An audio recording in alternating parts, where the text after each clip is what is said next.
Welcome to Fearless with Jason Whitlock. I am Jason Whitlock, your host. We made it. It's the weekend. It's Friday. And you know what? It's the last show, the last new show of the year 2022 for us here at Fearless.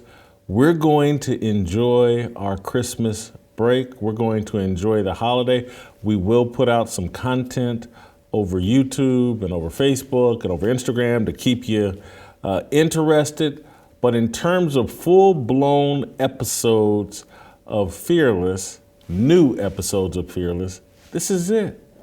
We're going to have to enjoy this time together. I do think we're going to re-air some of our greatest episodes from the last 18 months, 2 years. But in terms of the new episodes, fresh up to, this is it. We're going to have to enjoy today, embrace today, celebrate what we've accomplished and what we've enjoyed together during 2022, and look forward to 23. I think we'll be back on January the 3rd or whatever that Monday is after the New Year's. We'll be back with a fresh episode of the show, but this is it, baby. And so let's make the most of it. I have a fantastic, awesome show planned for you today. Let me check my notes here. The Korean Cosell will be here, as will be Delano Squires. We're going to talk a potpourri of sports topics with the Korean Cosell. Delano's written a terrific column about, and this card's not right. Oh, well, yeah, it is. Anyway, Delano's written a terrific column about Joe Biden and his commitment to the alphabet mafia and the throne he has ascended to atop the alphabet mafia. But we're going to do it. Korean Cosell, myself, Delano Squires. I don't think it gets any better. We're going to stick the landing for 2022 today. And we'll start by sticking that landing by talking about one of my favorite, if not my favorite sponsor of this show, Good Ranchers. Have you ever had an unforgettable Christmas? You thought you received the thing you wanted the most and then figured out it was just a normal pair of socks? They weren't even Blaze socks, so they just sucked the happiness right out of the room? What if I said you could fight inflation, eat luxurious food, and give your family the awesome gift you could have received yourself? Well, you can. Make someone's Christmas unforgettable by gifting them with a Good Ranchers subscription. Good Ranchers is the sure way to give 100% American USDA prime and upper choice cuts of beef, chicken, and seafood. Plus, you can get the gift of a subscription and lock in someone's price for them this entire year.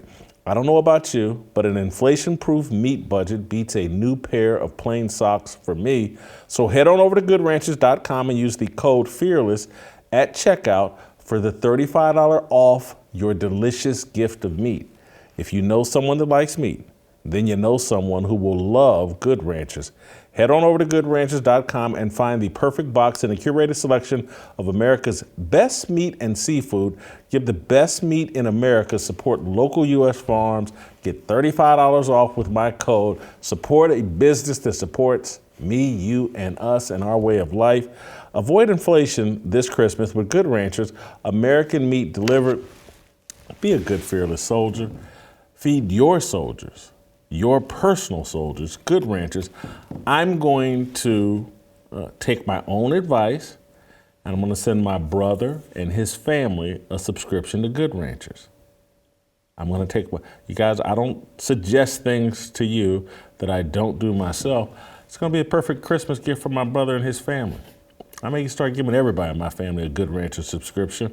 It takes the thinking out of my head. I don't have to think about Christmas gifts. I've hooked them up with a gift they will enjoy for months and years. Do the same. All right, let's roll out to Los Angeles and bring in the Korean Cosell. And Cosell, I want to start here with a slight curveball. I'm looking at, they give me these cards here, and they got the topics listed, and they tell me what's going to be on the screen for the lower thirds. And I'm looking at something that says Korean Cosell Hour. That's the title of this hour. The Korean Cosell. Who came up with this? Who authorized this?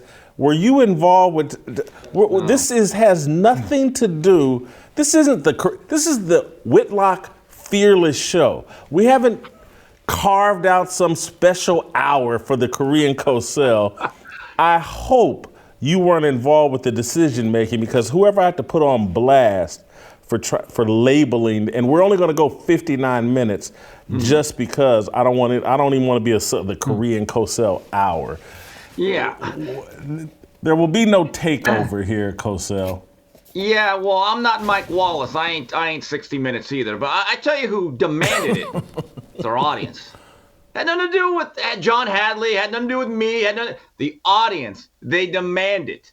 This is the last Korean Cosell segment of 2022. Wow, where did the time go?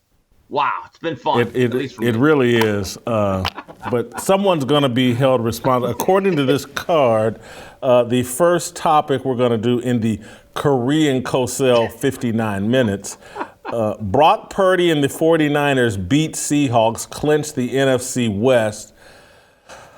Were you impressed? 21-13. The line was 4 points.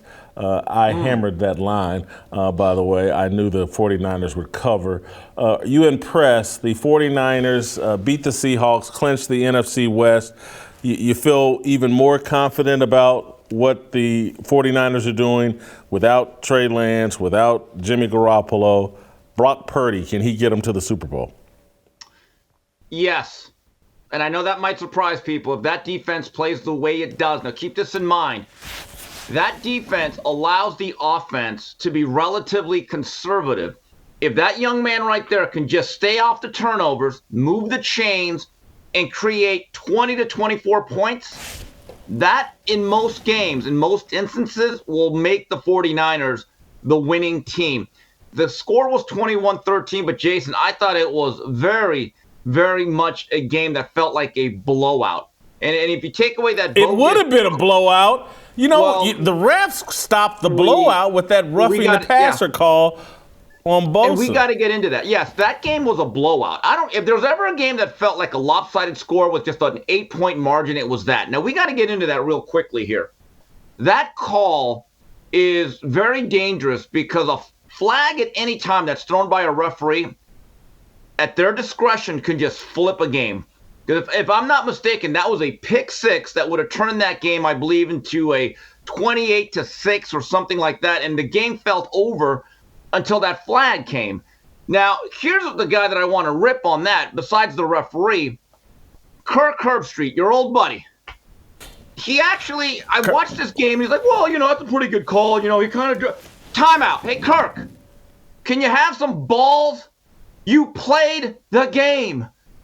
Can you at least have a little modicum of honesty like the Troy Aikman? And I'm not asking you to tell them to wear a skirt. But when Kirk said, well, that's probably what he's trying to justify the dog. And that's what I hate about the mainstream media and guys like Herbstreit. They've made a lot of money. They're in an exalted position, but they don't have the guts to just tell the truth and say, bad call, bad rule, I hate it, because they don't want the blowback. That's all, honestly. I know that's your guy. Kirk Herbstreit has done a very good job with Thursday Night Football. I had low expectations for he and Al Michaels. I thought they've done a great job. I do think Kirk and other broadcasters, we got to remember, Troy Aikman had to come out and apologize for saying put skirts on them. Everybody knows the rules. They have to sell the lie that nothing has changed with football and the NFL is just as difficult as it used to be. That's their job, to sell the lie. So I'm not going to rip Kirk Herbstreit. It is our job, the rest of the media that isn't attached to selling the actual game and product, to call out and point out what we're seeing and what you have to basically ask the quarterback to fall to the ground now. You can't put your body weight on it. That was a ridiculous call. And part of me, I'm going to go tinfoil hat. I don't care if people don't like it. Part of me thinks there's referees in New York in the earpieces of the referees on the field asking for these flags. Hey, this game's getting out of hand. throw that flag there. Let's back them up. Let's don't have this game changing. Let's don't have blowouts, because I just don't know how any man who's been involved with football for any length of time would look at that Nick Bosa play and go, yeah, that's roughing the passer. Somebody had to be in your ear, throw that flag, that's roughing the passer. Jason, go back. I can't take it. Go back to when the body weight thing really started, the play where they started to examine that particular dynamic of football. It was, I believe, the 2000 AFC Championship game where Tony Siragusa just folded Rich Gannon and just laid on him. It looked like something out of the WWF. Now, that type of play, I can see hey, it's the quarterback. They should be protected a little bit. I get it. But this is the double standard and the hypocrisy of that call. Last Sunday, we referenced this. Jalen Phillips sacks the quarterback, but because he didn't put a pillow underneath his head, it's a penalty. On a sack, Mike White that very same Sunday was getting blasted by the Bills. I mean, absolutely blasted to a point. He tapped out twice, and he kept coming back for more. And then I'm asking, well, wait a minute. What is the difference between what happened to Herbert and Mike White? Well, one guy is a franchise player that is the face of the franchise. The other guy's kind of a journeyman, backup. We don't know where he stands. But it was funny. It almost felt to me that Jalen Phillips was penalized because the guy didn't get rid of the ball. Well, Mike White actually got rid of the ball both occasions where he got knocked out of the game. So then you go back to yesterday saying, okay, maybe that's the rule. Don't tackle a guy with the ball too hard. Well, Bosa got Geno Smith, who got rid of the ball. There's something very wrong about that rule, but it's just maddening. And I get it. Kirk Herbstreit is a very sensitive guy. He likes to gauge the temperature of the American public. But come on, Kirk, have some guts and be honest and say that's a terrible call and a terrible rule. Let's shelve it. Steve, I'm going to defend Kirk.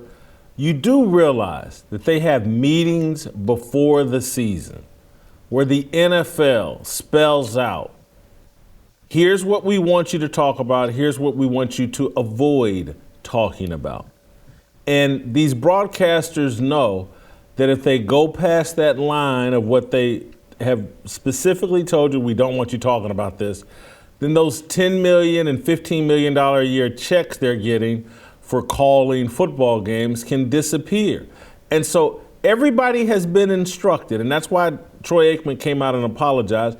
Everybody's been instructed, hey guys, this whole game is dependent on selling these quarterbacks as big TV stars, and we're committed to doing everything to protecting the quarterbacks and making sure they don't get hurt.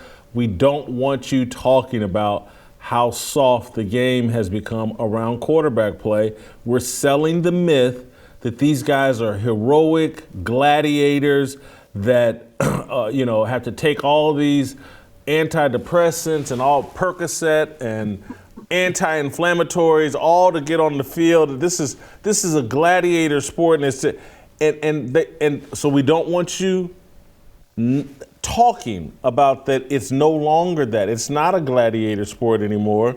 It's organized, very controlled, orchestrated football.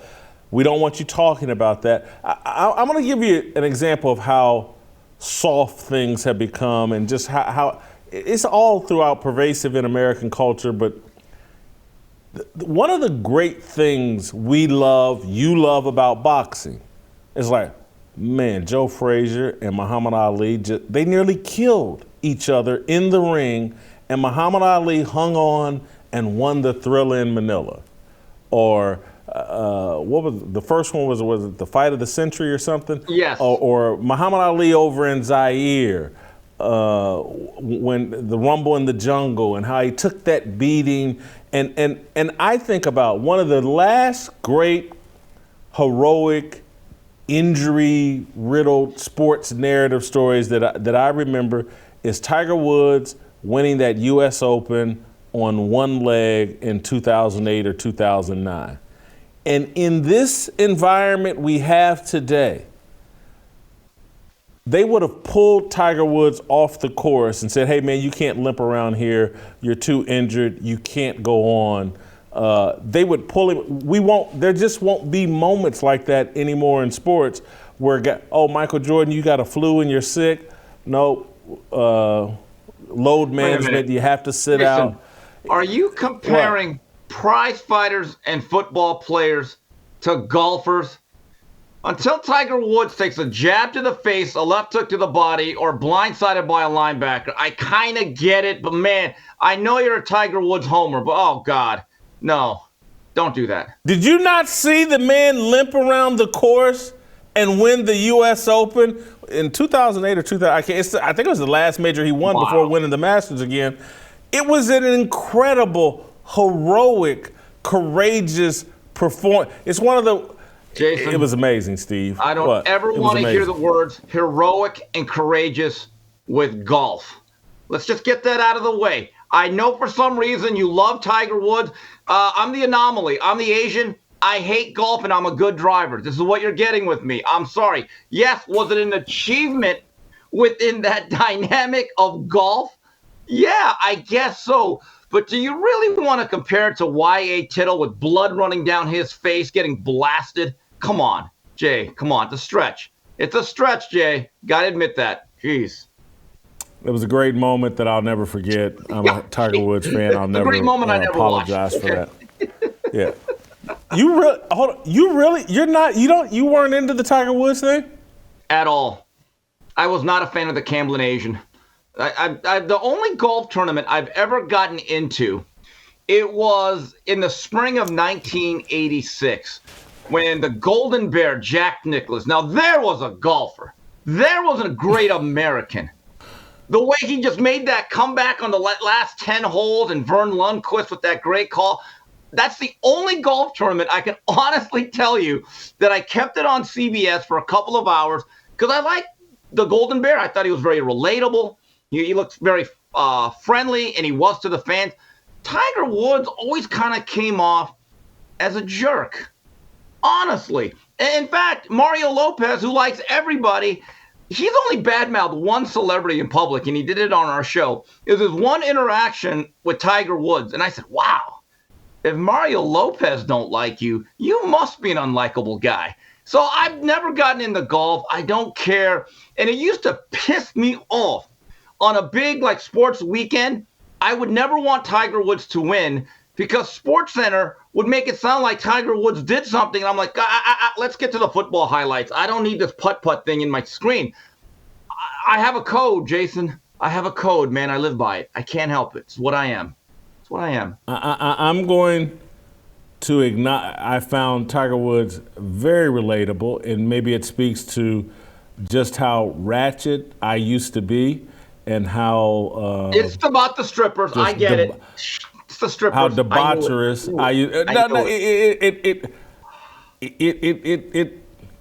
having known a Rachel Ucatel in my life, and having spent some time in Las Vegas in my life, I found Tiger very relatable at that time. This Jason would probably be a little less into Tiger Woods, but I found Tiger relatable. I can't believe you said Jay, that. It just used to bother me when there actually used to be comparisons. Who's the greatest athlete we've seen the past 50 years? And they put up guys like Bo Jackson, Deion Sanders, the great Michael Jeffrey Jordan. Of course, he's number one. And then Tiger Woods. And I'm like, hold on. I am not taking any credit away from Tiger Woods. He's the greatest golfer post-Nicklaus ever. But to compare him to those other athletes, and this is going to piss some people off, your average 6-round fighter that makes about $500 for their night's work is a better athlete, a tougher guy than any golfer. No disrespect to any of the golfers, but that's the truth. I'll just leave it at that. Yeah, please do. Just leave it at that. You know what? I'm going to leave it at that because I'm going to move on to Adam Silver, the commissioner of the NBA, during the Korean Cosell 59 minutes. Adam Silver stated yesterday, or I saw it in a Front Office Sports article, he wants a female NBA coach within 5 years. Is this a good priority for the NBA to have a female head coach within 5 years? I don't think it's any time. Can we be very honest about this? And this is Fearless Friday, right? In the deepest recesses of these players' minds, none of them want to be coached by a woman. I think they tolerate the assistant coaches. I think in the football, they think, okay, I guess we got to listen to them. But the reality is, at that level of sports, they want male leadership. Now, it may not be the leadership of 30, 40 years ago, Bobby Knight and Bill Parcells and guys of that ilk. They don't want to listen to a woman. I mean, honestly, you know what's funny? And then in 10 years, if Adam Silver is still, unfortunately, the commissioner of the NBA, he's going to put a timeline on wanting a transgender coach, that it's about that time. And then in 15 years, it's going to be, okay, RuPaul is calling for a 20-second timeout. I'm sorry. This is another publicity stunt.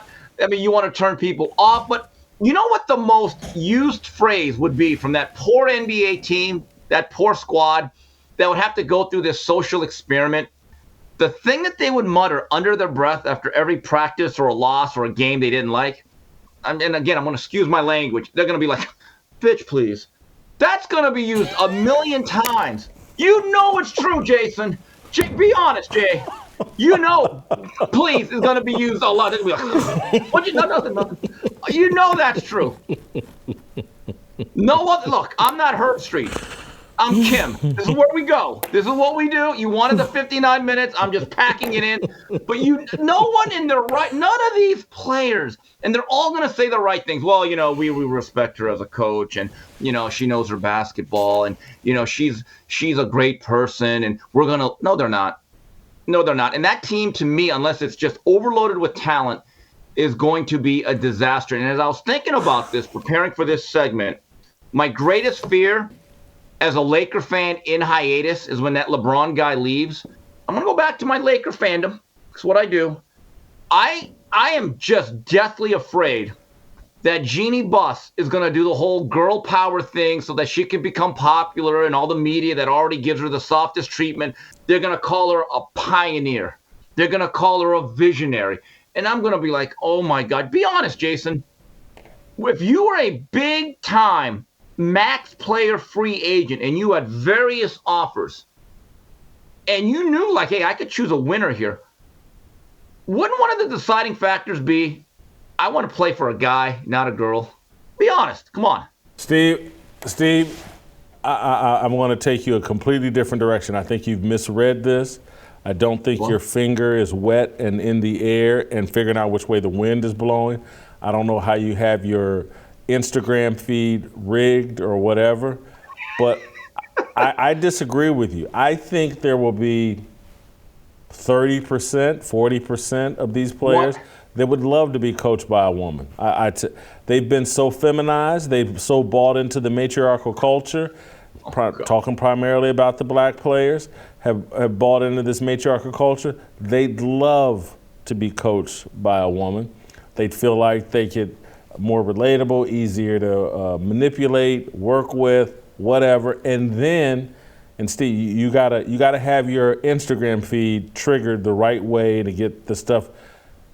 Go look at these on Instagram. It doesn't take a lot of hunting, but there's a lot of female basketball coaches that have leaned into the fashion show element of their wardrobe while coaching during the side. Everybody's got their boots on, everybody's got their tightest stuff on, and they're taking pictures of themselves coaching and then posting them on their Instagram, and they look like Instagram models. And so if you think some of these players, I'm just keeping as sexually immoral as this society has come, and how there's just no rules and regulations to anything, there's no protocol, there's no standard of conduct, these players would love to be coached by some woman they find attractive who's down for the play. And I'm just sorry. Go look at the big three and how they rallied around. Is it Nancy Lieberman or whatever is one of their coaches? They rallied around her, and how. And again, I'm not saying there's a lot of coaching going on in the big three, but no one has a problem with it. There's old fuddy-duddies like myself and you, but these athletes, they believe in the matriarchy. Their mother tells them what to do.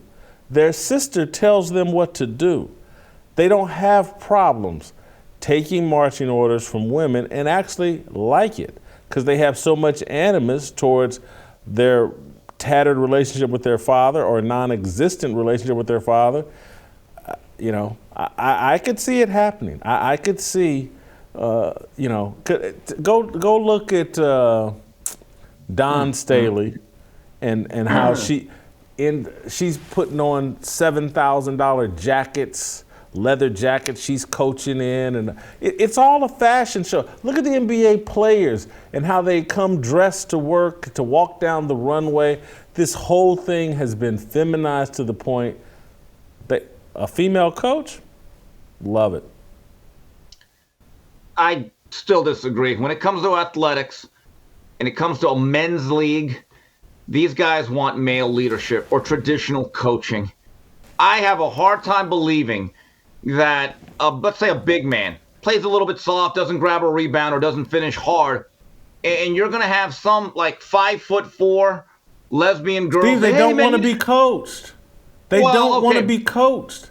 Are you watching the NBA? They're not really coaching. They're jacking up threes. I agree, but okay. They don't want to be coached. The coaching doesn't matter. A lot of these guys. It really does. These guys aren't practicing. They're not. They stay in physical shape.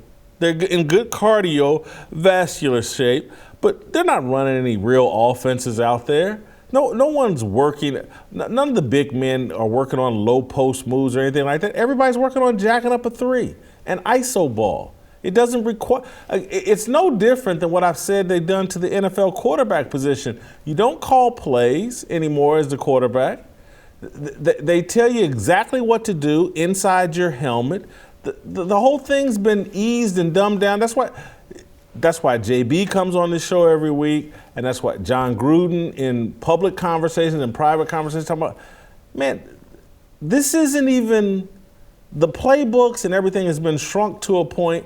This is high school football that they're passing off as NFL football. Look, at the end of the day, they may think they want it until they get chewed out or screamed at, and they're going to be given the side eye. That's my view of it. And they're like, I'm just telling you, no man wants to be coached by a woman at that level of sports. It's the truth. It truly is. And no one wants to say it, and I'm going to get blasted here. I don't give a damn. Because I'm just telling you, if you actually, but look, could you imagine, you are right about that. The game is a little bit less masculine. Could you imagine asking a woman, hey, here's your team, Charles Oakley, Anthony Mason, and Larry Johnson. Good job, girl. Go get them. I'm sorry. This is not a movie. What was that movie where Whoopi Goldberg coached the Knicks? Steve. Okay, whatever that movie was. This is real life. It wouldn't work. Steve, and I say this in all seriousness. These players and these female coaches in our lifetime, on their road trips, they'll be going to nail salons and beauty shops together as a team to go get their nails done and their hair did. You think these guys getting their hair colored and braided and twisted? I was looking at DK Metcalf last night with his green hair. Whatever. He would love to have some female coach go to the beauty salon with him and get his hair colored. These guys have got their hair all twisted up in Betty Rubble or Wilma Flintstone's hairstyles and all that other stuff. They'd love to do that together with their head coaches. Let's go to the beauty shop together and we can go over the game plan. They'd love it. I don't get it, but going back to David Silver. Adam. Yeah, Adam. David Stern has to be rolling over in his grave. My God. Out of all the guys to get to replace maybe the greatest commissioner of any sport alongside Pete Rozelle, we get this guy. And I don't get this whole thing of why we need representation in certain things. You know what? Maybe it's a long time overdue for more female construction workers or coal miners or dig ditchers. Well, as Thomas Sowell always says, well, wait a minute. If you want representation, that tough job where you have coal and explosions happening right in your face? Hey, you know what? Let's get some gender equity there. I will disagree with you. It may seem like a great deal. It may seem easier. It may seem like a softer touch. I just don't see it realistically working. Let's move on, Cosell. MSNBC columnist Dave Zirin, who works for The Nation most of the time. He's written a guest column, and Dave is to the left of Karl Marx. He's written an MSNBC column complaining that NBA fans aren't cheering loud enough for Brittney Griner. He's very offended, and in his column he talks about how Utah Jazz fans are known for their brutal treatment of black athletes, and when they announced, they put Brittney Griner up on the big screen, I guess, at a Jazz game, and we want to welcome her home, and allegedly there were a smattering of boos, and Dave was, I think, talking about he was at maybe a Wizards game where they reintroduced John Wall and there were loud cheers, but their cheers weren't as loud for Brittney Griner, and he's upset about it. And I'm like, hey, man, you do know she took a dump all over America and said this country is racist and oppressive, and she's ashamed of the national anthem. It's not all that surprising that traditional American sports fans aren't, just overjoyed that we traded the Merchant of Death for some woman who doesn't even appreciate America. But Dave's very upset, and it's a sign of just how racist and unfair America is that we're not cheering lustily for Brittney Griner. Okay, my response to Dave Zirin would be very simple. This is my trademark line. Yeah, and this is the issue that I have with columnists like him. And Dave Zirin, every time he pops into my Twitter feed once in a while, he does give me a good chuckle. I mean, it's ha-ha, but not in a funny way. The issue is, Dave, if you care about Brittney, that's fine. That is absolutely your prerogative. But your overwrought whining and complaining about how everyone should agree with you and be in lockstep with your thoughts, that's where I think we've lost it. Like every time I write something, no matter if it's controversial, incendiary, out there, whether it's the hottest take of all time, I actually don't expect anyone to agree with me. Now, everyone should if they have a modicum of intelligence, but I understand the world that we live in. And it just comes off as you have to agree with me or I'm just going to cry. And that's all that he does nowadays. Dave Zirin I used to enjoy. I believe that he had a regular column, or still does, called Louder Than a Bomb for Slam Magazine, which I subscribed to for years. And there was a time I actually enjoyed his writing. But now he has gone into this industrial complex of white guilt. And, everything as the white guy, he's the cool guy. He'll be invited to the barbecue. He gets it. He understands it. But I would ask him, how many WNBA games did you cover? In fact, before all of this, I would like to ask how many cover stories on Brittney Griner did he pen? And by the way, who was that? Yeah, Andy Warhol. He called me. Yeah, special line, Andy Warhol. He just called me, and I said, what's going on? Yeah, Brittney's 15 minutes? Yeah, Steve, it's over. And what did we say? Now, last week we talked about it a little bit, right? It's almost like it didn't exist because we really don't care. But that's my biggest gripe with Dave, is not even his own opinion. He has the right to think America is this vile, evil, racist country, even though every day streams of people, all sorts of people from all across the world are fighting to get into America, which I've always found interesting.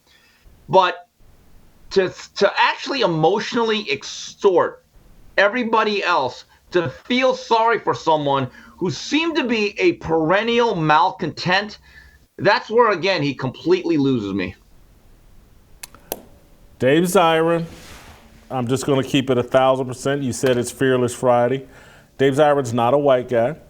He's a Jewish guy. He's a Jewish guy who thinks it's his job to police the thoughts and all the activity around black people. That's his job. That's what he does. And so he's trying to, he doesn't actually like white people, and he wants to demonize America and use black people to demonize America. And he's using Brittney Griner, and he's used his relationship with some, Eton Thomas, who, I don't think I ever scored more than 5 points a game in an NBA game, or certainly didn't average that. And so he and Eton are the Batman and Robin of vilifying white supremacy. And if he can find a Brittney Griner or anybody to use to further his narrative that America is terrible and that's what he's going to do. You know what's interesting? The guy's a joke. He tried to forget. Let me just be completely transparent. For years he's been one of my biggest critics and stalkers and running around trying to tell me what I should think. And I've never liked or respected him because he can't control what I think, write, say. You're not. I get you're the overseer for Eton Thomas and some of these other black dudes that ain't got no balls and don't have a brain for themselves, but they miss me with that, and I'm not gonna feel bad because I'm not overjoyed that Brittney Griner is home. She don't care nothing about America. I didn't care about her when she was over here playing basketball. I'm not gonna, run around and fake and pretend like I'm overjoyed that we gave up the merchant of death for some woman who didn't even appreciate being an American. Yeah, I mean, look, I'm honest about this. If a WNBA game was taking place in my backyard, I'd close the drapes. And if that game involved Brittney Griner, I would just leave the house and go to lunch. Everyone feels this way, but they won't say it. It reminded me of one of your other old nemesis, old Katie Kate Nolan. She went on this rant one time, and I saw a video where she talked about how the WNBA does deserve equity with the NBA. She made this big spiel. And then someone actually went to her social media. I think it was her Instagram account. And she's had a lot of games. Red Sox, Patriots, any male league she was at. You know what they didn't have one picture of? Her at any other WNBA event. That is the hypocrisy. It is a classic case of do what we tell you, but not what we do. Steve, let me take a moment here before we continue with our sports discussion and talk with you guys about my great friends at Preborn. Tragically, every minute, unborn babies' futures are sucked out of existence. But amid the darkness, there's a light that shines, and that's Preborn. Preborn introduces mothers considering abortion to their unborn babies through ultrasound. Once that expectant mother, hears that heartbeat, sees the precious life growing inside of her, 80% of those women then choose life. Preborn pregnancy clinics are positioned in top abortion areas where most abortions still take place, but Preborn does not stop there. They love, support these mothers with maternity clothes, diapers, counseling, and so much more for up to 2 years. If you want to do good this holiday season, this Christmas season, if you want to help save lives, Preborn is the perfect way to do it. Preborn is completely dependent on us and you and me and all of us as a community fighting the giants that are fighting for abortion and to end these babies' lives. So for just $28, you can rescue a baby's life, or $140 sponsors 5 ultrasounds. And now, through a match, your gift is doubled. 100% of your donation will go towards saving babies. We have a goal of saving 50,000 Blaze babies in 23. Will you join us? Will you be a good, fearless soldier and join us? Pound 250 and say the keyword baby. That's pound 250 keyword baby, or donate. My favorite way to donate securely at preborn.com/Jason. That's preborn.com/Jason. There's a little tab you can click that you can tell them you heard about Preborn and you gave this donation because you heard it here. I want the credit for it. I want your emails telling me you did it. I love getting those emails. I love you for supporting Preborn. This is something concrete we can do to help push the culture in America in a better direction. Preborn.com/Jason, or pick up your phone, pound 250, say the keyword baby. Let's make 23 an even better year in our support of Preborn. Thank you. All right, let's go back to Steve Kim and close out the Korean Cosell 59 minutes. Steve, we'll go on a more serious note. There's a story that we covered heavily here on this show. Mike Hickman, the Pee Wee football coach in Dallas, who was shot and killed by Aqib Talib's brother, during a Pee Wee football game. We argued and talked about and interviewed the coaches and people that were on the scene that Aqib Talib instigated this confrontation and was responsible, or at least partially responsible, for the death of Mike Hickman, a father, a husband, a Pee Wee football coach, a former college football player. We talked about it extensively on this show. The mainstream media ignored this story. Here's Aqib Talib, a borderline Hall of Fame player, a multiple-time Pro Bowler, All-Pro, Super Bowl champion, was scheduled to be the Thursday Night Football, part of the Thursday Night Football broadcast on Amazon, was a broadcaster for NFL games on Fox Sports. This man's involved in the murder of a Pee Wee football coach, and the mainstream media completely ignores it. Oh, his brother did X, Y, and Z. The family, we had coaches come on, tell the story directly about Aqib Talib's role in it. Well, now the family of Mike Hickman is suing, among other people, Aqib Talib for his role in the murder of Mike Hickman. I'm glad they're doing it. I guess I'm going to start with you. Why did the mainstream media, ESPN and everyone else, ignore this? And will they continue to ignore Aqib Talib's role in the murder of Mike Hickman? Well, my sources tell me that Dave Zarin's going to write a column blaming this on white supremacy and systemic racism. But yeah, of course they are. And I'm going to get a little deep here. The reason why they will not cover this at length, or at all really, because it really was buried. I mean, in fact, it's interesting. The story that you are referencing now about the lawsuit, it popped up on my timeline on Twitter, of all places, TMZ. Wasn't ESPN, wasn't Fox News or Fox Sports. I think there's a belief here. I'm going to get a little deep here. If this was a white-black situation, and let's say specifically a white man killed another black coach or something of that effect, it would be covered. It would be covered 24/7, 365. It'd be hot on that news cycle for a good few months. We know this. But because it's basically a black-on-black crime, for lack of a better term, and I've said this before, the expectations you set on somebody, the standards you have, that's what you think of them. And maybe because of the demographics involved, there are those who believe, number one, we can't touch it because it doesn't play to our core audience. We can't pander with it. But also, maybe this is what they expect. And so to them, it is not a news story, regardless of the status of Aqib Talib. So let me walk you through a real-life example or analogy that illustrates and buttresses your point.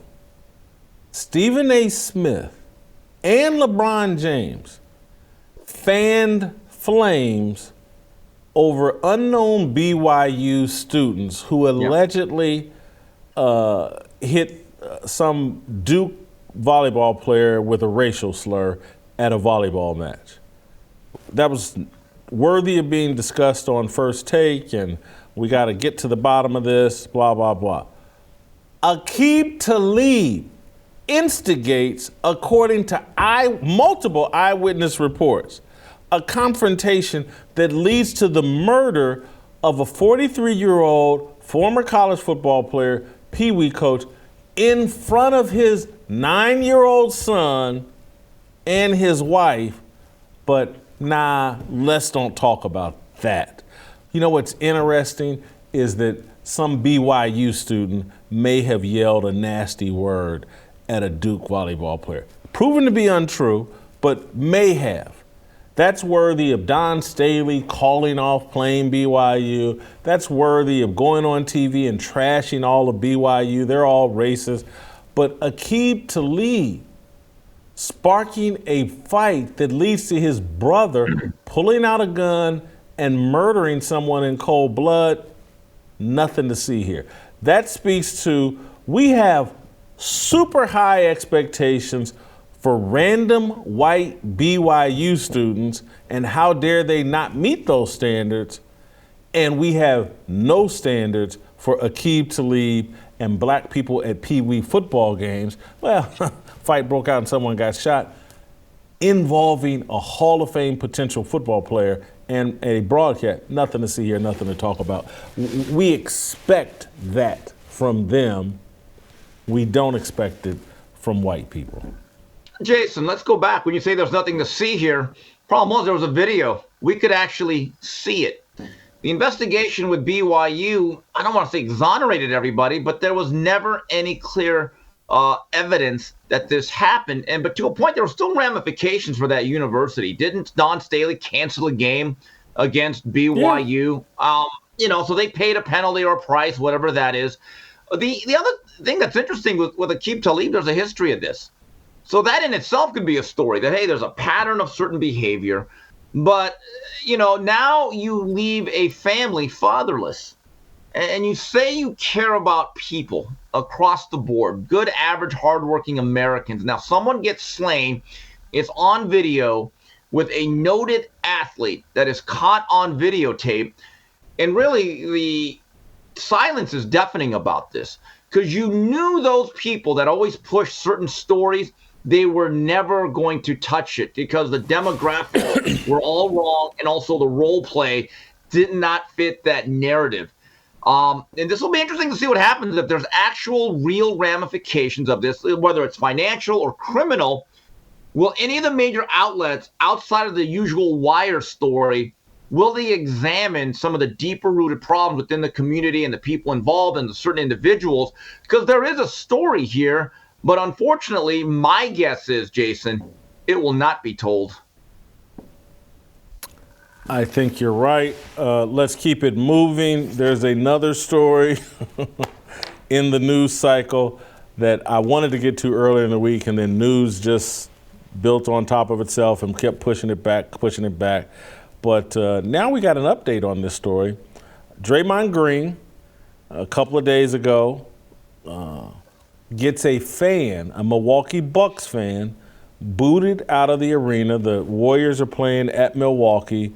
Draymond gets the guy booted out of the arena under the pretense that the guy had made threats towards Draymond Green. I think we have the video of Draymond getting the fan ejected, and then we have Draymond's explanation of what happened. Let's play those two things back to back. And eventually got ejected. What did they say to you? Some threatening stuff to my life. So, I was this close to really going back and like diving all the way in, but kind of just went back and told the official.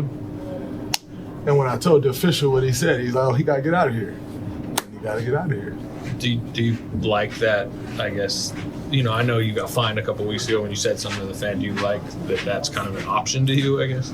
Yeah, I mean, I can't necessarily say that that hasn't been an option. That's kind of been an option, but I think, there are times where you're just in the moment, and you respond. And so, that's been an option. That wasn't like, oh, I just found out that was an option once I got fined. Like, that's been there. The league has made that clear to us for years that that's been there. But like I said, we are human beings, and there are times where you just respond, and try to learn from the mistakes. But, like I said, there's still that human side, that human element to it. That, sometimes you're just going to respond, and that's just it. So you hear me talk on this show constantly about the feminization of sports and American society. And you keep in mind, Draymond Green is one of the tough guys in the NBA. He beat up Jordan Poole. He's the tough guy. Draymond's a pansy. He's as soft as butter. That's why he beat up Jordan Poole, because he's soft, because he's got that female bitch energy. Sorry for saying it. I apologize up front. But that's why he did that to this man. And so now the fan has actually been tracked down, and he gave an interview and offered his side of the story. Here's what he said transpired. He was underneath the free throw line. Took that. I told my friend Brandon Fan, I said, man, I'm about to say something. So he underneath the free throw line. I got his attention. I said, Draymond. I said, we giving you a pass. He said, what pass? I said, man, we giving you a pass. He said, you ain't shit. What pass? I said, man, we giving you a pass. You know what I mean? So evidently, he was ready for it. He was waiting for that to happen, and he blew it out of proportion, actually. So basically, I don't know how he can take that as a threat. When you say giving him a pass, what were you referring to? Like, why does Draymond need a pass in the city of Milwaukee? Man, basically, I was speaking up. I was speaking up for the city of Milwaukee. Basically telling like, man, we're giving you a pass. We haven't forgot about what you did. You know what I'm saying? A big bully. We haven't forgot about what you did, and we're giving you a pass. We forgive you. You know what I mean? But we haven't forgot. These athletes, from Russell Westbrook to Draymond Green, we love to sit around and pretend like, oh, there's all these white Karens. And they're running around, it's the Karens, it's all this racial blah, blah, blah. Draymond is Karen. Draymond Green is Karen. Draymond? Some fan is yelling at him, and he can't take it, and he goes and gets him tossed out of the arena under the pretense, under the lie that this man threatened his life. This man said during that interview, like, hey man, there were police around and security around that all backed me up, that I never did what Draymond said I did. He says the Milwaukee Bucks have promised him courtside seats for a game later, that they know that Draymond Green is lying here. But again, no one will touch this. No, Stephen A. Smith, no one, Charles Barkley, Shaquille O'Neal. Everybody got something to say about Kyrie Irving tweeting out a Hebrews to Negroes documentary. They'll look at Draymond do some of the most feminine, passive-aggressive, disrespectful, female energy, just driven behavior, and no one will say anything. These athletes aren't interested in social justice. They're not interested in fairness and equality. They want to be rulers and kings and oppressors and the elite, and everybody else is beneath them. And how dare you yell something at me at the game? I'll get you tossed out. This is why I don't respect them. They're not trying to improve anything. They want to be the rulers and the oppressors. Now that they have some money, that's what they do. They rule and oppress. Here's a man sitting at a game, trying to enjoy the game, tossed out of the game. And I'm glad the guy is black, because everybody can't play the card, oh, I'm defending some white guy. No, man, this is the mentality of the elite. They don't care what color you are. They only care whether you kiss their feet, rings, hands, kiss their butt, whether you bow to them. I have no respect for Draymond Green. Well, Jason, if that guy was white, Dave Zarin has his next book. But anyway, here's the thing about Draymond. So, that was interesting what he said about why I almost went there. I have a question. So you have more restraint for a random fan than your own teammate. Think about what happened here. With Jordan Poole, he comes across and cold clocks him. Cheap shot, right? Broke his jaw or whatever. But with the fan, he's going to be the gentleman, and I'm going to let cooler heads prevail. I'm going to escort you out. It's amazing. That's why I believe there's a disconnect with the NBA fans or the general public with the league. But this has got me thinking. You know what?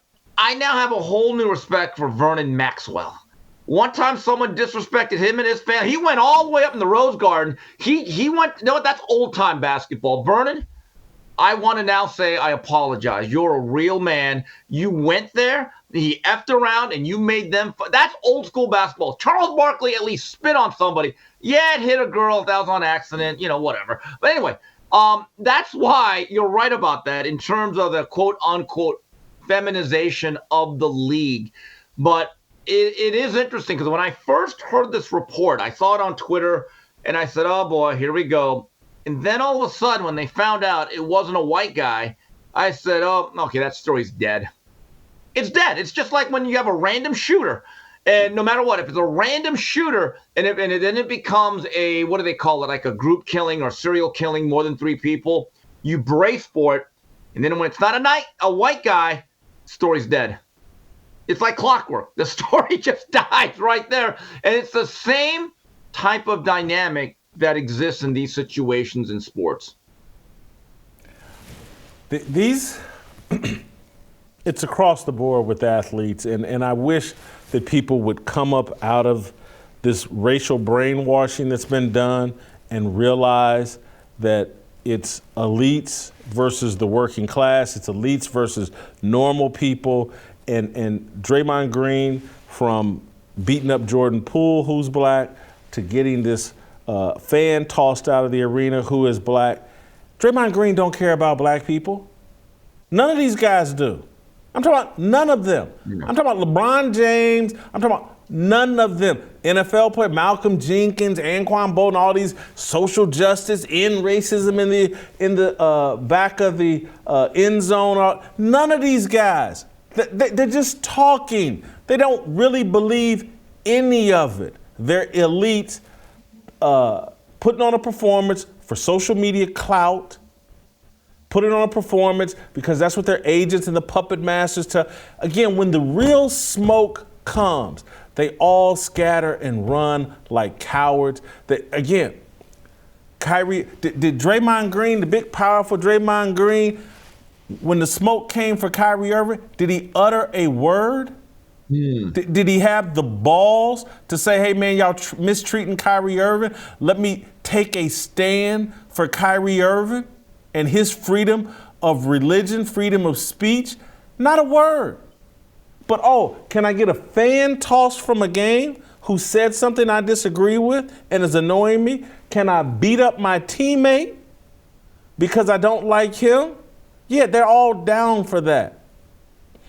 They want to stay on the side of their puppet masters, and we know who their puppet masters are. Kyrie Irving and Kanye West have exposed who the puppet masters are and who they're really afraid of. All of them. It infuriates me. Let's move on to one final topic before we go into overtime in the Korean Cosell Hour. And Justin or Christian or Hadley, whoever's responsible for this Cosell Hour, your pay will be docked this week. I want to get this final deal. Troy Vincent, number 2 behind Roger Goodell at the NFL offices, high-ranking vice president or whatever. I can't remember what his full title is, but former NFL player, former Wisconsin Badger, longtime NFL player, used to work for the NFL Players Association, has worked in the league offices probably for close to the last decade. He told in an NFL owners meeting, he analogized the combine to a slave auction and set off a disagreement and some bickering among the owners. Arthur Blank of the Atlanta Falcons was upset. Jerry Jones, of course, was upset. Some other NFL owners were upset.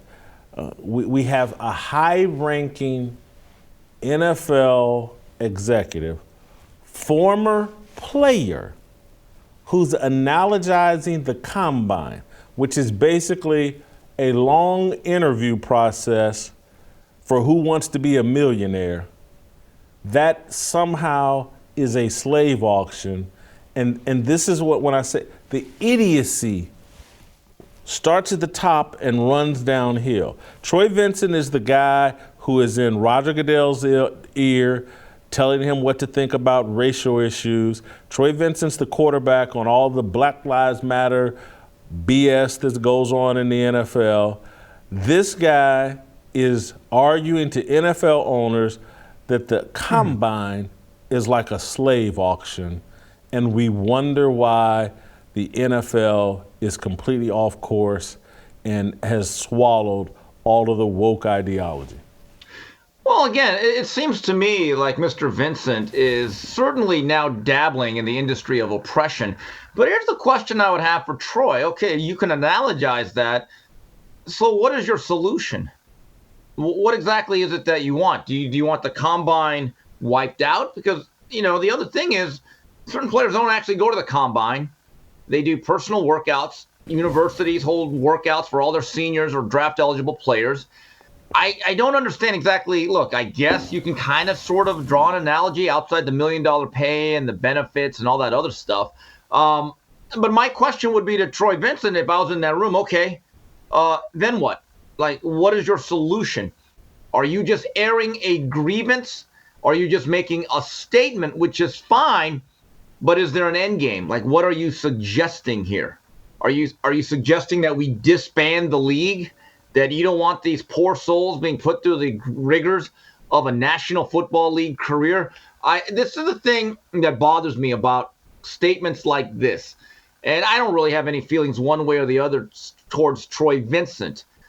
But he has made his living a very lucrative one in the very same league, going through the very same process. And I don't recall, and if I'm wrong, let me know, did he ever balk at it before? Because I'm assuming he went to the NFL Combine back in, 91 or 92, had a very good career with, I believe, the Eagles or the Miami Dolphins who first drafted him. At any point, did he ever raise his hand and say, well, wait a minute, guys, this is dehumanizing. My body's being used for athletic and entertainment purposes. Yet now he sits on the ivory tower and he wants to make this incredibly I would say provocative statement, maybe in his own mind. But again, what's the end game? Because I think one of the owners should have asked him, okay, so what do you want to do about it, Troy? What do you want to do? Do you want to end the combine? And I don't think he'd have an answer, but this is what I think a lot of people are turned off by this type of thought process, is that you complain a lot, you air your grievances, you use fancy word salads, you never actually offer up a real solution or a plan of action to eradicate it. I just look at this again as, more virtue signaling from someone who will have no accountability when it's all said and done for his words. He's not virtue signaling, though, Steve, because he doesn't believe any of this. He's using this hypercharged racial language to acquire and secure and protect the power he's amassing. He's playing the race card on the owners as a tool. Hey, back up off me. I know many of you don't like me, but I can frame you all as racist at any time. I can be your biggest critic. They have a cancer inside of their organization called Troy Vincent. They can't get rid of it. Because again, they feel if they remove the cancer, they're worried about him pissing on from outside the tent. They'd rather have him inside the tent. And inside the tent, he uses race to maintain power over these NFL owners. He does not believe the combine is a slave auction. He knows that. He went through the process probably. He's had many friends that went through that process. People are honored to get invited to the combine. Because if it wasn't at the combine, everything that happens at the combine would then happen on an individual college campus during an individual workout. And then just quite frankly, as a black person, there is not a black person in America today that was born and raised here that knows anything about a slave auction. Nothing. We've heard about it. We've perhaps read a few things about it. We watch Roots, whatever. But there's none of us, there's not an athlete that has gone to the combine and said, oh God, I feel like Kunta Kinte. I feel oppressed. I feel, oh, this is so dehumanizing. Someone's actually looking at my body. Athletes, except maybe for a handful of linemen, love to have people looking at their body and evaluating them. We spend their whole life training for that evaluation and the right to make a bunch of money off of it. Troy Vincent's playing a game with ownership. He needs to be eliminated, but Roger Goodell is weak. Most of the NFL ownership is weak. They don't know how to get rid of their problems.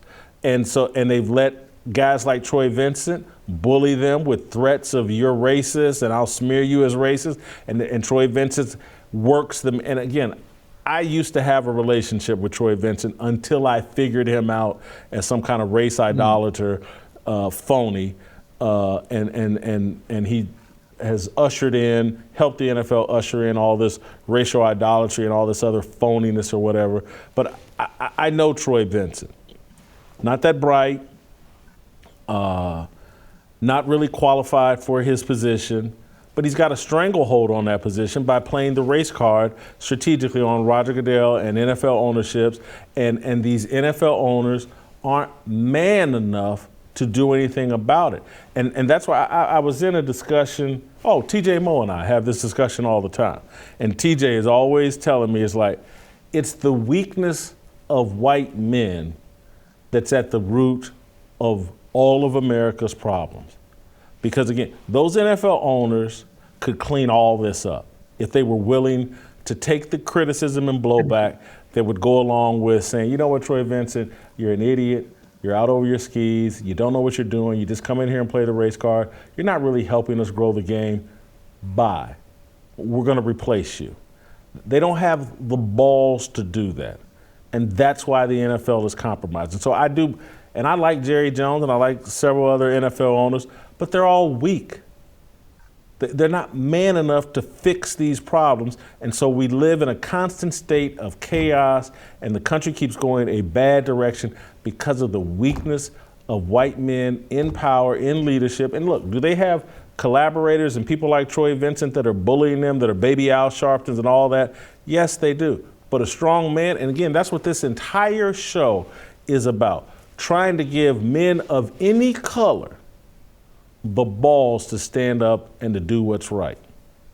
Screw everybody's little games. Do what's right. Jason, I don't think it's just a swath of white men. I think it's specifically white guilt. Not everyone has it, but those who have white guilt, I believe, they are the biggest cancer in American society. And going back to hold the Troy Vincent. Let me push back one. I'm sorry for cutting you off, but let me push back on why I don't think white guilt is the answer. Because I don't think that these NFL owners really feel guilty. I think they're afraid because they're looking at what's going on with Daniel Snyder and how he's getting, and they all feel like, I got skeletons in my closet. They can come after me at any time. So I'm just going to keep my head down and say what they want to make sure that they never turn the wolves loose on me. I don't think it's guilt. I think it's fear. I think it's fear that they can't withstand the criticism and the scrutiny, so they just keep their head down and survive. Roger Goodell, I don't think really believes in a lot of the things that are going on in the NFL, but in order to protect that $50 million a year paycheck, he's just going to go along to get along. Why get, if Troy Vincent or some outsider, Al Sharpton, stirs up some kind of racial narrative about me, and they know the New York Times, the Washington Post, and everybody on social media will play along with it. Yeah, Roger Goodell's a racist. In fifth grade, he dressed up as Jim Brown or whatever. All these guys fear that they're vulnerable, and they fear that the media will pile on them and demonize them. And in order to protect that paycheck, they'll go along with virtually anything. These guys will all bend over and take a 12-inch broomstick right up the rear end if that's what it takes to keep their paycheck. They have no courage, intestinal fortitude. There's nothing they really stand for. They're cowards. I'm sorry, you got me on one. Go ahead. No, and finally, you're right about the invite. I don't think Kunta Kinte was cordially invited. We're going to provide the travel, and you're going to land in Cape Cod or wherever, and you'll be put through a battery of tests to see if you qualify for this non-paying job. You know, I'll never forget when I was growing up in Valencia, California, Santa Clarita Valley, before I moved to Montebello. They have a very competitive baseball league, youth baseball, William S. Hart. And this league has produced hundreds of college players, Division I, and a lot of major leaguers. So it's a really good league. And I'll never forget your first year there in the Bronco division, they actually trot you out, and it's like a combine. We're little kids. We have numbers given to us, and it's the most nervous thing. They're like, okay, number 57, Steve Kim, and they put you at shortstop. You have to take some grounders. Then they put you at left field. Then they make you throw. Then you get 10 cuts. And I'm just telling you, these coaches were like regular fathers. They're actually scouting you, and they're looking you over, and they come talk to you. Then they actually had a draft. Now, this is for youth league. This goes on at almost every level of competitive sports if it's a specific league. But never once did I say, God, look at those white slave masters. God, they're my oppressors. I just want to play ball. Just want to play ball, you know. Anyway. Steve, we've gone more than an hour. What'd I do? I'm going to let you go. Yeah, I know. I'm going to let you go. I'm going to let you go. We're going to get to Delano. Thank you so much. Enjoy your holidays. You can email me and us, fearlessblazeshow@gmail.com. Delano Squires. I just wanna be. I just wanna be. I just wanna be. I just want.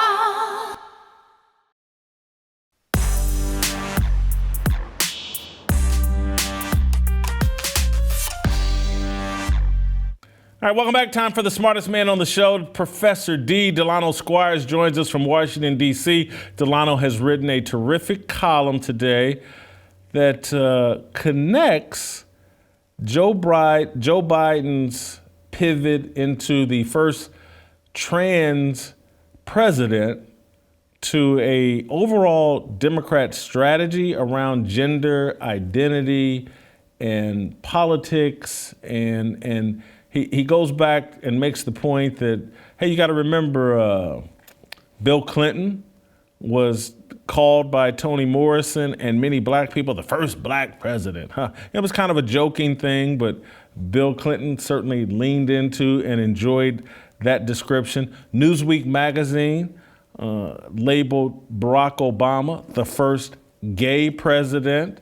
And I don't know if President Obama leaned into that, but he certainly didn't set the record straight as it relates to that. And it was mostly a reflection that Obama did a lot to normalize same-sex marriage and all of that. And so, you know, they called him the first gay president. And now Joe Biden got the transgenders all up in the White House. He lit the White House up in rainbow colors to celebrate the Respect for Marriage or the Disrespect for Marriage Act.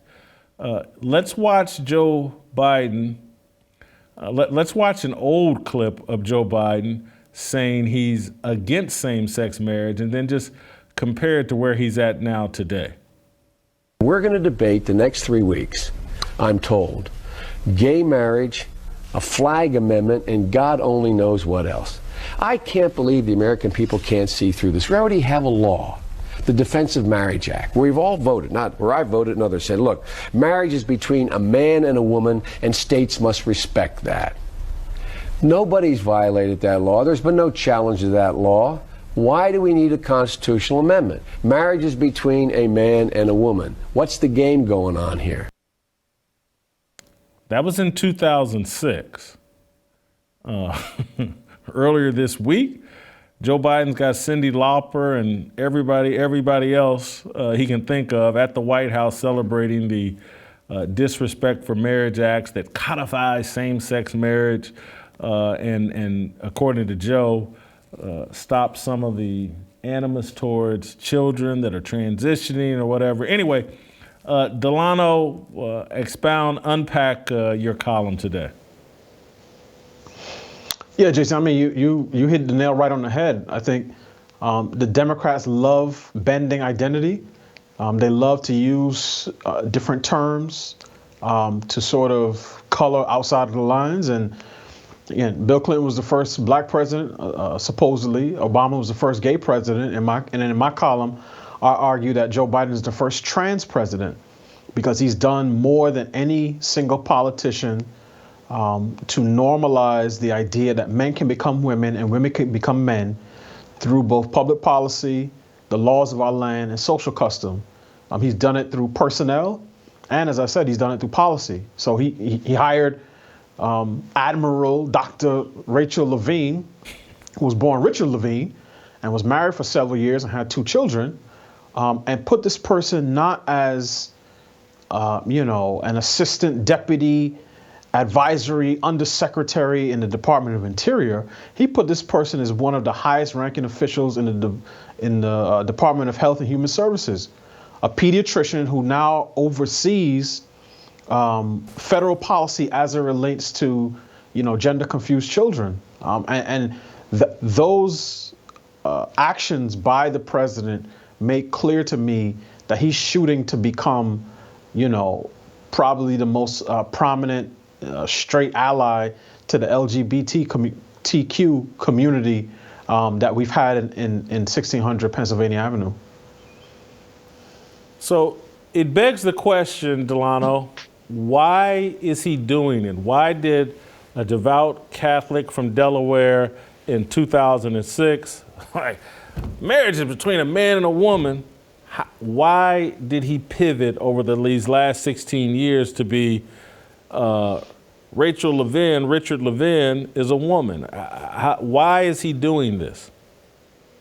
I think there's a couple of reasons. I think one of the reasons is that Joe Biden is clearly experiencing some cognitive and mental decline. Any old clips of him, whether from 4, 8, 10, 20 years ago, you can tell the difference between the man you see in those videos and the man you see today, who has to be led around, at White House events. People have to point and tell him which direction to go. They have to give him palm cards to tell him which journalists to call on. So he's a shell. And if I really want to go here, and I didn't want to do it because I didn't want to seem like I was trying to be disrespectful of the office, Biden is really also the first puppet president, like truly a puppet, like nothing internal.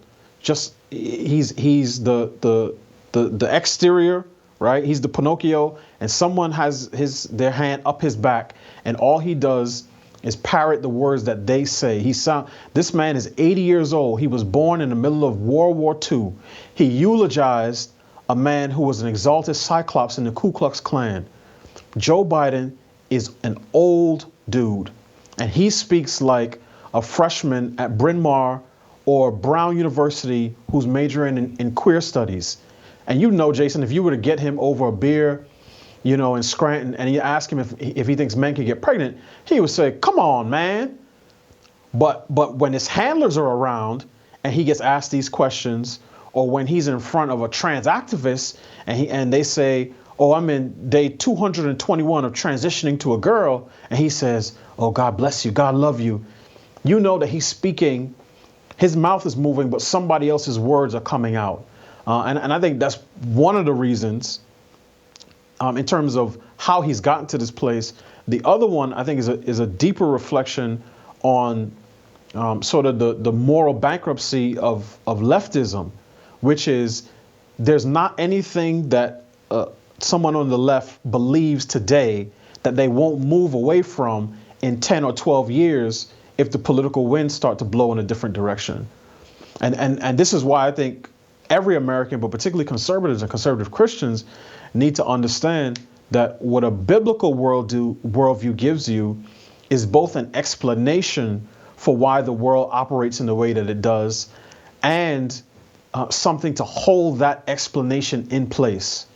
Because again, the same people who say today, well, the Disrespect for Marriage Act says that federal law recognizes marriages between 2 people, have nothing to guard themselves against moving to 3 people or an adult and a child in 10 to 20 years. Because this is what they do, and this is what I put in the piece. It's always a movement. There's always new territory to be conquered. And eventually, on this trajectory, in 15 years, we'll be coronating the first MAP king or the first MAP president, minor attracted persons president. And that's the direction that our politics is going in. So I'm going to go a step further because I see it as, and you and I talked this morning after I read your column, I see it as a Democrat political strategy and a left strategy, and it's why they talk so much about being on the right side of history. And so when you're trying to be on the right side of history, you're concerned about, well, who's going to be writing that history? And the left believes they are. And so, and this is why I correct people when they make the argument. When I see believers talk about being on the right side of history, I'm like, nah, man, that's not our standard. We always want to be on the right side of God. That standard, that book is old. The rules are right there in writing. There's no confusion. It's not about whoever happens to be in power and who has the pen at that moment. And so I think that Democrats believe that they're going to continue to write history, and that in 20 years from now, they will have created so much gender confusion and fluidity that the largest base of voters are going to be voters who vote based on sexual and gender fluidity. And so and so they'll take what their game plan is for Delano and your wife is like, yeah, Delano, they're firmly conservative. They're grounded in that biblical worldview. But man, if we can get one of their kids to come over our direction, if we can confuse one of their kids and get their kids' gender identity screwed up, get them off into the LGBTQ issue, now we have a chance to get Delano and his wife on board with our team. Because if your kid identifies it and it's like, well, I got to do what's in the best interest of my kids, that's not the Republicans, that's not evangelicals, that's not Christians, that's the Democrat Party, which is a whole coalition of sexually fluid, gender fluid people. And that, it's like, to me, the immigration thing isn't working out for them as well as they thought, because too many of these Latinos and Muslims come over this country and be like, well, I still kind of like God, and I still kind of, I'm not hopping on board with the Democrats. But as it relates to these issues around being gay and queer and trans and all that, you basically, Caitlyn Jenner may still be a Republican, but the overwhelming majority, the drag people, again, you and I were talking this morning about, they've come up with this term drag phobic now. Here's a new classification of people that you can be drag phobic. And so it's like all the people that want to live their life without any sexual or gender rules, that's going to be the Democrat coalition. And Joe Biden will be seen as the father of that coalition. That will be his legacy.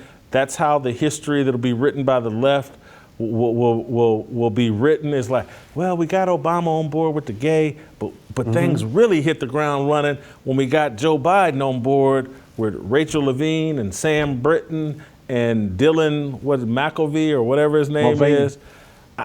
Melvin. Yeah, I think Joe has bought in to that legacy and strategy. Absolutely, and honestly, Jason, this started over a decade ago. A lot of people who forget this, but it was Joe Biden, Vice President Joe Biden, who got out ahead of the White House and ahead of Barack Obama, President Barack Obama, when he said in an interview that he's open to the idea of same-sex marriage.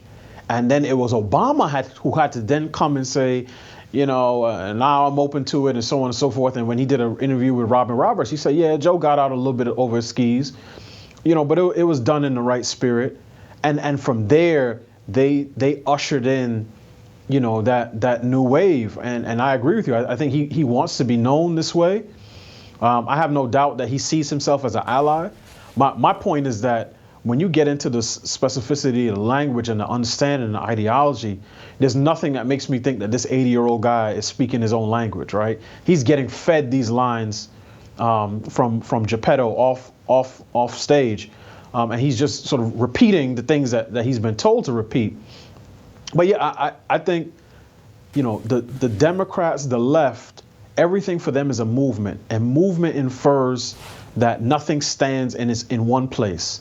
And in the same way they have drag phobia, eventually they'll have map phobia, and there'll be a phobia for people who want to practice bestiality and polyamory, polygamy, and they just plan to continue pushing the ball in their mind forward.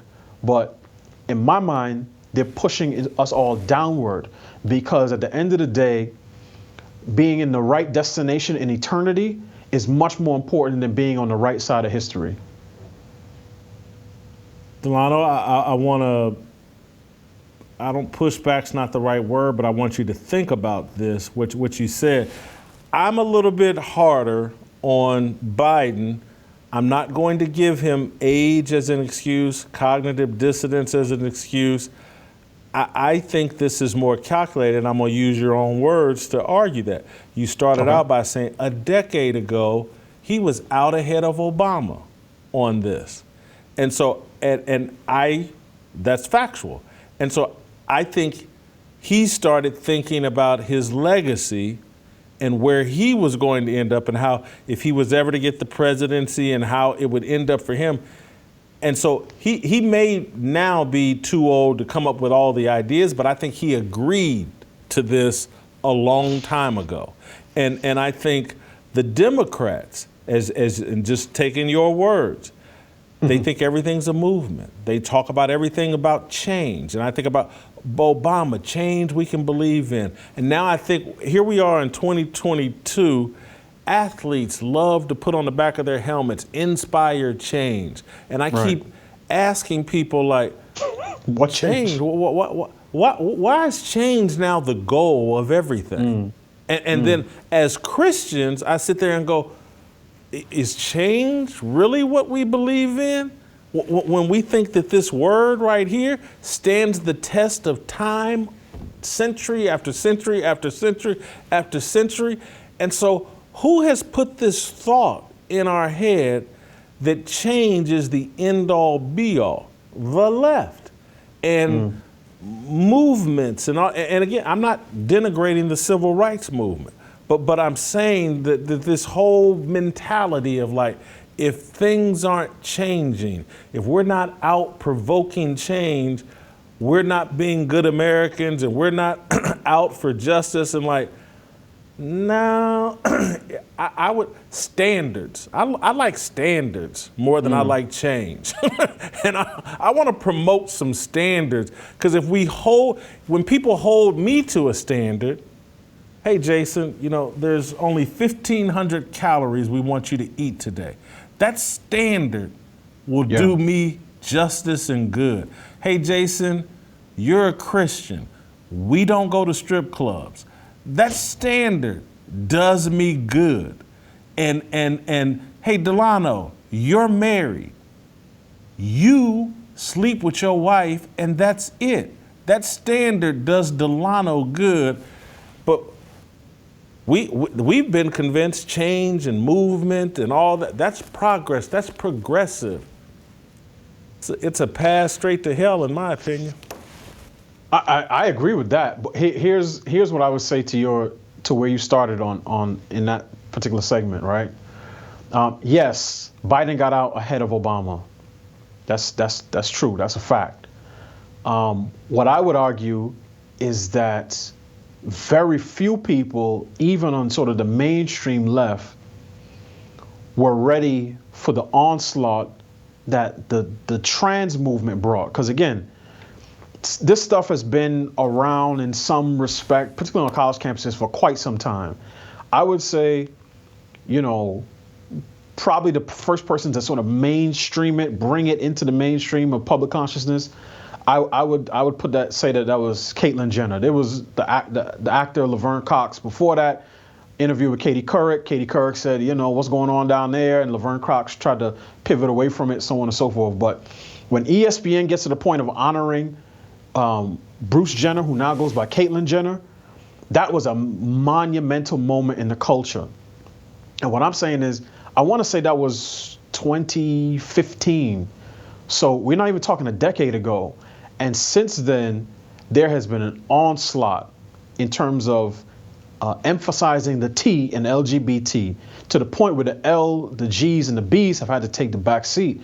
And I don't think people like Biden, or even some of the people, you know, that we may criticize, the Joy Reids, the Jamel Hills, the Rachel Maddows, the women who are in media, in industry, in sports, have been able to set their feet and really come up with a defense of the encroachment on the T's into their spaces.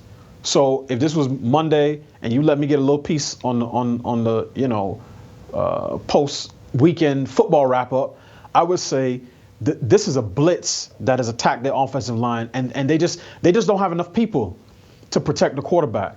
So it's not that I don't think that Biden is into it. I'm saying there's no way in 2012 he knew that he would be supporting the idea that men can get pregnant in 2022. That's what I'm saying. All of this stuff has been, because Jason, think of it. Think of how long the civil rights movement was for black folk. Even the gay rights movement, what has now turned into sort of the LGBTQ movement. Again, you're talking decades. The trans thing shot up like a supernova. 7 years. That's not even a full decade that we went from Caitlyn Jenner being honored at the ESPYs to the federal government acting as if quote unquote gender affirming hysterectomies and prescribing Lupron to adolescents is good government and good policy. That is a monumental shift in a very, very short period of time. And that's why, as I say, even the women who have made sort of a living in sports and media and industry have not been able to form an affirmative defense against this stuff. And that's why they just would rather remain silent than stand up to it. There's no way that somebody like Jamel Hill, who spent her entire life in sports and in broadcasting, actually thinks that if LeBron James took estrogen for 2 years and then went into the WNBA at the age of 40, that he would not dominate all the competition. There's no way that she thinks that if he donned a wig and tried to turn Joanna Man from a comedy into a docudrama, that she would actually say, yeah, LeBron, the LeBron that I've seen for the last 20 years, oh no, he's a woman now. No, she don't believe that. She just knows that she can't say anything other than that. And that's what I'm saying. So if she has no chance, then someone who's an octogenarian and whose mind has been addled, no disrespect, he definitely has no chance. I'm going to respectfully disagree with you, and you've made a very logical argument. I'm just going to respectfully disagree by saying this. I'm not that smart. You talk to any of my friends, I started saying 10 years ago, hey, the P is silent in all of this stuff. They're going to legalize pedophilia in my lifetime. I'm not that smart, but I could see it, I could feel it. And then the other thing I'll say, when you're exposed to as much information as Joe Biden's been exposed to, 47, 50 years in politics at a high level, vice president, blah, blah. He not the smartest guy in the world, but just exposed to a lot of information and a lot of their conversation and what they're planning. I think these technology companies, none of it's surprising. Twitter's influence, Facebook's influence, and I'll go with a silly example here, like of what they know that the average person doesn't know. I go back to when I was a kid and I used to watch Star Trek as a little kid, and they pull out these little flip phones, beam me up, blah, blah, but they be communicating basically on cell phones. And I believe the people that made Star Trek knew that there was going to be cell phones coming around the corner, and what Captain Kirk and all them guys was communicating on, we'd all be communicating on eventually. I believe Joe Biden, Barack Obama, Hillary Clinton, George Bush, it ain't no just left-wing, right-wing thing. All these globalists have been let in on a secret and where this whole thing was headed, and they know that social media is the amplifier and the accelerant to all of it. I don't think they're sitting here amazed at like, look how fast things have transform. I think they're actually frustrated, like, man, Donald Trump slowed us down for 4 years, and we still made a lot of progress, but not the progress we could have made if that hadn't happened. I think Joe, I think he knows exactly what they're doing and what they're doing and what he signed up for.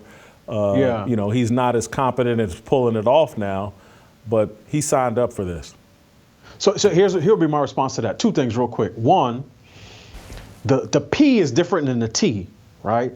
The P has been around in popular culture for a lot longer than the T.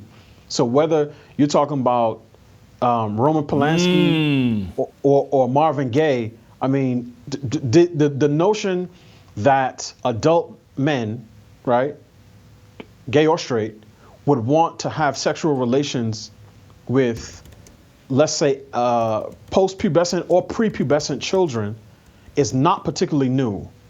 It's something that we at least have known about, and actually stretches back way further into history. I mean, in terms of, Greek society and so on and so forth. So what I'm saying is there is a distinction. I do want to make a distinction between the P and the T, right?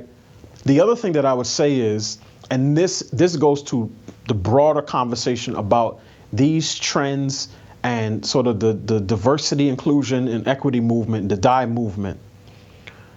Joe Biden was the perfect patsy for the Democratic Party.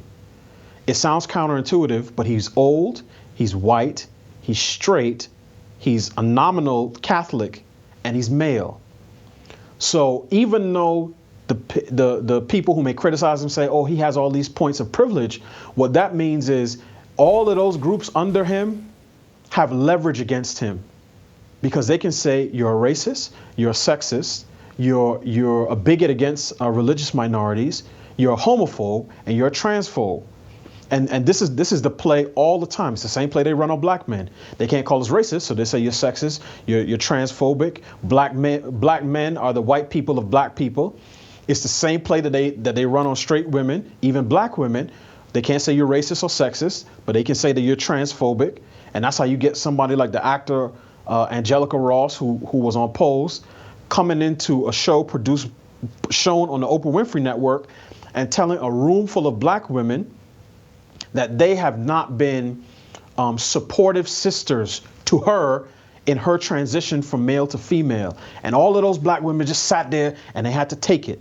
Now, these women are being lectured by a dude, right, with broader shoulders than them and a more tapered waist than them, telling them that they are insufficiently sort of black females. So what I'm saying is, in our society, the way to amass power is to paint yourself as oppressed. And when you're someone who's higher up the food chain, the people below you have all types of leverage against you. And we went through this in the last couple of weeks with the whole Kyrie Irving thing. When you heard his black detractors in the media, Jamel Hill, Shannon Sharp, Stephen A. Smith, to some extent Jay Williams, Jesse Washington, a bunch of other low-rent writers on Bleacher Report, ESPN, so on and so forth, all of them said the same thing. Emmanuel Acho, all of them said the same thing. He was spreading harmful misinformation and stereotypes about a marginalized and oppressed community, right? That's the play. And it doesn't have to be harmful, if we're being completely honest.